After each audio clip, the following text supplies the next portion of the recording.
In the top stories, a man shot during Christchurch jump up. Education Minister praises schools' exhibits at BMEX, and West Indies women level the T20 series against Sri Lanka. Welcome to the Whit Monday edition of Nation News on May 25th, 2015. I'm Natasha Beckles.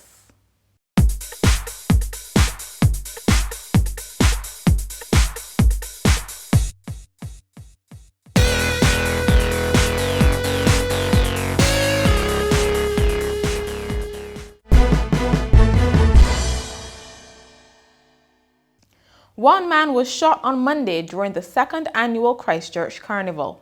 The incident brought the music to a premature halt along Lodge Road around 2 p.m. The injured man was treated at the scene, then taken away by ambulance. Reports indicate a suspect was held by police after he fled into the house of an elderly woman. The carnival got underway in Silver Sands just after 10 with only 3 bands on the road. Revelers jumped with Christchurch East Trailblazers, Masqueraded Fantasies, and the combined band comprising Strikers, Below Rock Jammers, and Boozers Entertainment. After a low-key start, the arrival of the big music truck finally got the party started and revelers chipped down the road. The parade was expected to finish at Watton.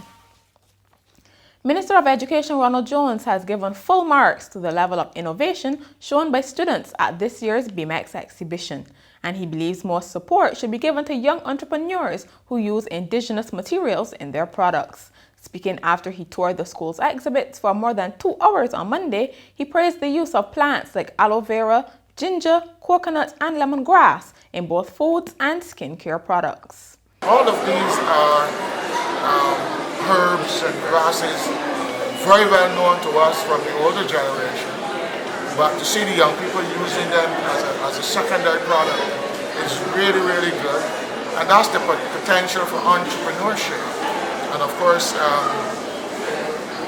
I have to have, as Minister of Education, I'm sure Senator Asmus, as the Parliamentary Secretary, they would have to have some discussions with the Prime Minister to see how we can tap into resources to help, and these are still at school, but post-school youth who have been able as well to utilize indigenous products, but obviously capital has always been a problem. 13 primary schools and 3 secondary schools had their goods displayed at the Lloyd Erskine Sandyford Centre. After a spate of violent crime to start the year, the Royal Barbados Police Force has announced a decline in crime statistics. Attorney General Adriel Brathwaite said he was always confident it was only a small group of individuals involved rather than an overall surge in crime. He told Barbadians there was more they could do to prevent crime. This is a continuous process. You know, we're trying to get more community policing going. We're trying to persuade our people to report crime more, to get the neighborhood watches function a bit more. Not that they should go the route if somebody strange passed through the neighborhood, jump on them, etc. But certainly be your brother's keeper more. And people need to do more of what they can. You'll be surprised at the number of reports that I see.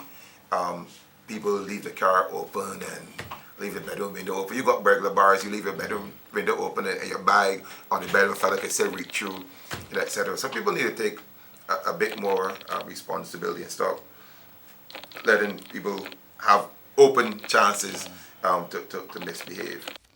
Deputy Principal of the Erdison Teachers Training College, Dr. Patricia Saul, says literacy deficits in children need to be addressed earlier. She says even when difficulties are recognized, students often exit the school system without getting the help they need.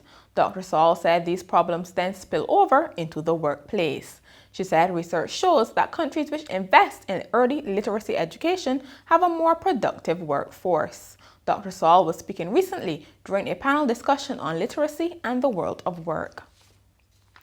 More than 80 children, including some with special needs, received a special treat on Monday thanks to a community worker, Sharon Bellamy Thompson. United States Ambassador to Barbados, Dr. Larry Palmer, was among those in attendance, and he was full of praise for Mrs. Bellamy Thompson's work. I just want to congratulate Sharon for all of the marvelous work that she's done for these children. She has invited me to a number of her functions, and I hadn't had time. And today, I wanted by all means to be here. And it's marvelous the work that she has done, not only today, but over the years with these children. She provides them places to go and things to do, and lets them know that there are people that care for them. And this is right in keeping with one of the priorities of the United States government, and that is we believe that it's so important to engage a child early, because if you engage a child in their mind early, you really capture them. So 6 small business owners are now more prepared for the export market after participating in a training program organized by the Barbados Coalition of Service Industries and the Caribbean Network of Services Coalitions. One of the participants was founder of Caribbean E-Waste Management, Malaika Cummins. I am very, very grateful to be a part of the program, which is very timely and relevant for my company in particular right now, since we are now going into the new markets. And this training program has afforded us the technicalities and the know-how and how to prepare ourselves in exporting our service. So it's very invaluable at this time, and it's very timely for us. I'm very, very grateful to be a part of it. Founder of software company MediReview, Shannon Clark, also spoke about his experience. Even though we're based within the Caribbean, there are lots of opportunities within the United States and the EU markets. However, a careful approach and targeted approach is very important.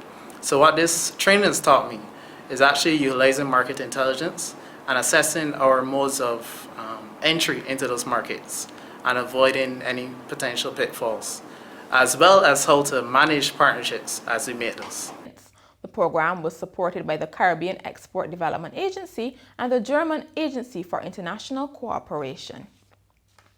In sports, West Indies have picked a 12-member squad which does not include veteran batsman Shivnarine Chandapal for the International Home Test Series against Australia. Convener of the selection panel, Clive Lloyd, said they were looking to younger players. We must now make a decision. We've made a decision, and we're looking towards the younger people that we have. We have a lot of good young cricketers, and we think it's time that we now inject the youth into our cricket. Lloyd acknowledged Chandapal's yeoman service to West Indies cricket. He said when the 40-year-old chose to retire, he should be given a send-off befitting his contribution to the game. West Indies women leveled the 3-match T20 cricket series against Sri Lanka on Monday. Chasing 125 for victory, West Indies reached the target for the loss of only 2 wickets. Stephanie Taylor and Deandra Dottin both scored half-centuries. Sri Lanka won the first T20 by 5 runs under the Duckworth-Lewis method. And finally, first responders in Milwaukee got the shock of their lives last week when a man they were preparing to take to the morgue suddenly began moving. They had gone to the 46-year-old's home after his girlfriend called for assistance, saying she had not heard from him for 2 days. When they arrived, they found him cold, pale, and rigid at the foot of his bed and did not try to resuscitate him. But when the medical examiner arrived, the man began to move his left arm and right leg. Paramedics took him to a nearby hospital where he was admitted to the intensive care unit. And that's Nation News from Monday. For more, log on to nationnews.com as well as YouTube, Facebook, and Twitter. Remember to pick up your Daily Nation on Tuesday or subscribe to our e-paper. Thank you so much for joining us.